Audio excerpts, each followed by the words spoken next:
आज म तपाईहरुलाई तिलको लड्डुको रेसिपी देखाउँछु। तपाईहरुलाई मन पर्यो भने मेरो भिडियो अन्तिमसम्म हेरिदिनु होला। धन्यवाद। सबैभन्दा पहिला चाहिँ बदाम भुट्ने। तपाईहरुलाई बदाम राख्न मन छ भने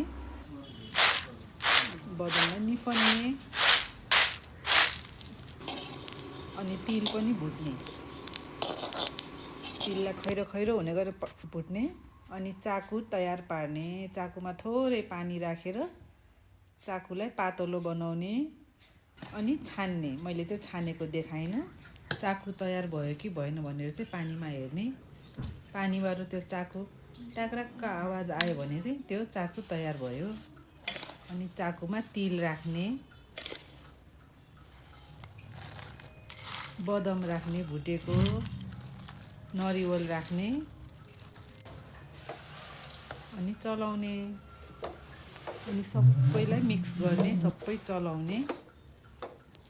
चलाइसकेपछि एउटा भाँडामा घिउ राख्ने। घिउ राखिसकेपछि त्यो सबै मिक्स भएको तिलहरू त्यसमा राखेर खनाउने र सबै मिलाएर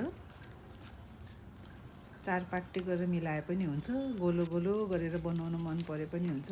अनि त्यसको माथि आफूलाई मन पर्ने चीजहरू छर्ने।